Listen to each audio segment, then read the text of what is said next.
Hello guys, in the last video I completed the topic animal breeding and with this video I am starting the topic plant breeding. Plant breeding सबसे पहला हमारे पास ये समझना ज़रूरी है कि plant breeding होती क्या है। प्लांट ब्रीडिंग है कि एक ऐसी टेक्निक जिसमें हम डिफरेंट प्लांट्स को आपस में उनकी ब्रीडिंग करवा के हम इतनी अमाउंट इंक्रीज करवा सकें कि जो लार्ज पॉपुलेशन नंबर है उसकी डिमांड को हम मीट कर पाएँ। अब इसकी ज़रूरत क्या है कि जो हमारे पास ट्रेडिशनल फार्मिंग थी वो एक उसकी लिमिटेशन थी कि उसने फूड वगैरह तो प्रोवाइड किया पॉपुलेशन को, लेकिन एक लिमिटेड कंडीशन तक था। तो इस एक्सटेंट को इंक्रीज करने के लिए, इस लिमिट को इंक्रीज करने के लिए प्लांट ब्रीडिंग की टेक्नोलॉजी यूज़ करी जा रही है। जो हमारे पास ट्रेडिशनल फार्मिंग में या जो हमारे पास first time plant breeding start हुई वो ग्रीन रेवोल्यूशन के नेम से मेन हमें पता है कि जो ग्रीन रेवोल्यूशन था उसमें व्हीट राइस की ऐसी वैरायटीज़ को बनाया गया जिससे बहुत पॉपुलेशन की फूड की डिमांड को मीट किया गया। अब जो हमारे पास प्लांट ब्रीडिंग है इसका मेन यूज़ क्या है? फर्स्ट, बाय इट नीड्स, अब इसका आंसर मिल चुका है हमें, to increase limit of food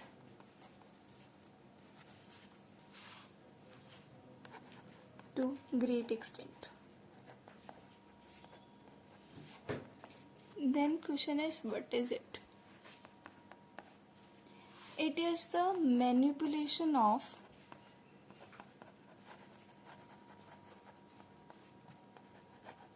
plant species in order to create desired plant types.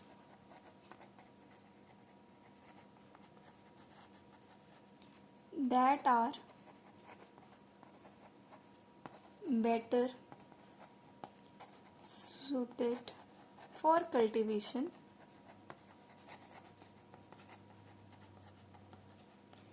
give better yield,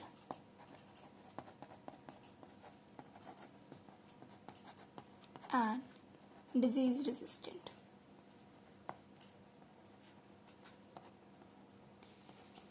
plant breeding क्या है? एक प्लांट स्पीसीज की मैनिपुलेशन किसके लिए? ताकि हम जो एक डिजायर्ड प्लांट टाइप बना सकें, जो करेक्टर ह्यूमन चाहते हैं कि एक प्लांट में वो प्लांट टाइप क्रिएट कर सके, and that are better suited for cultivation and better yield and disease resistant. Then there is two types of plant breeding. One is conventional plant breeding and one is classical plant breeding.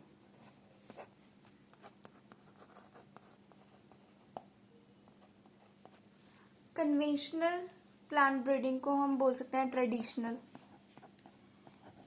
As well as hybridisation.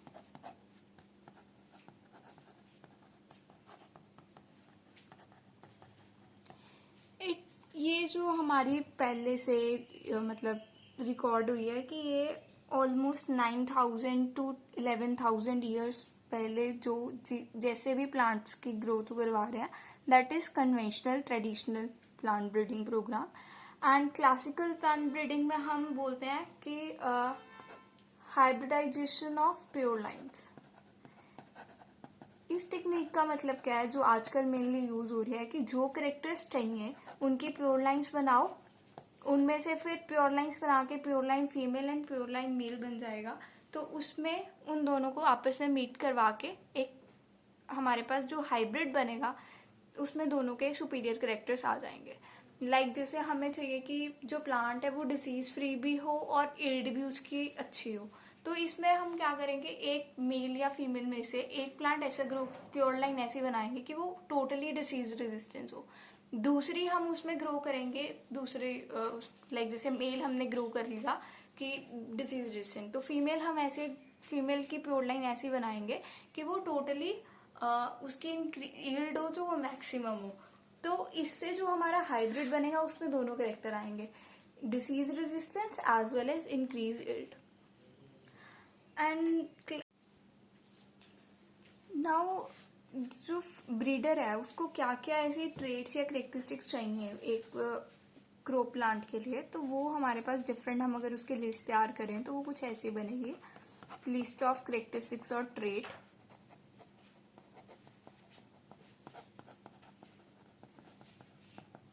Like first one is increased yield, सबसे important, increased yield and improved quality,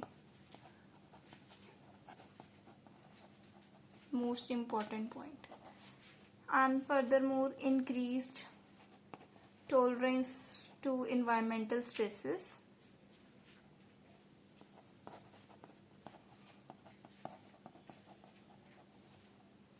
like इसमें हम include कर सकते हैं temperature, drought, salinity.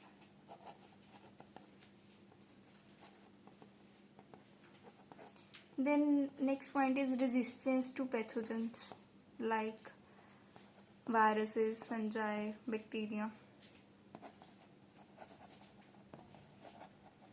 And next is increased tolerance to insects, pests.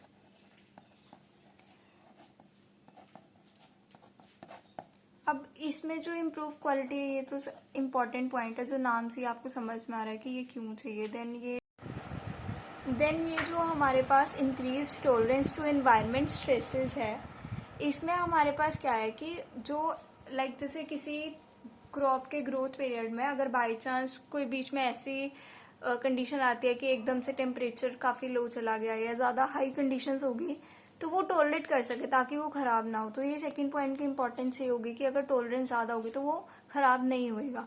Then third point is resistance to pathogen, that means disease free, कि जो अगर वो प्लांट पैथोजन के रेजिस्टेंस है तो उसको डिसीज भी नहीं होगी, that means disease free plant. And next is increase tolerance to insect और पेस्ट, कि अगर ये इंसेक्ट और पेस्ट लाइक क्रॉप को ख़राब करने में एक बहुत बड़ा रोल प्ले करता है, तो अगर इंस्टेड के फार्मर्स वगैरह को इंसेक्टिसाइड पेस्टिसाइड यूज़ करने पड़े तो उसकी जगह वो उसको ऐसी ब्रीड चाहिए कि जो उसकी टॉलरेंस हो, क्योंकि इंसेक्टिसाइड्स एंड पेस्टिसाइड्स अगर एक तरह से उसको बचा रहे हैं क्रॉप को कि पेस्ट उसको ख़राब ना करें या इंसेक्ट्स ख़राब ना करें, तो दूसरी टाइप उसका नुकसान भी है कि जो वो है वो सॉइल की फर्टिलिटी को बहुत कम कर देते हैं। इसलिए ये टॉलरेंस अगर नेचुरली प्रेजेंट हो लाइक ब्रीडिंग प्रोग्राम से आ जाए तो बेस्ट है। Plant breeding program is completed in many steps. In next video I will discuss in detail that steps.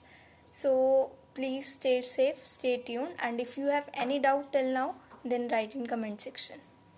Thank you guys.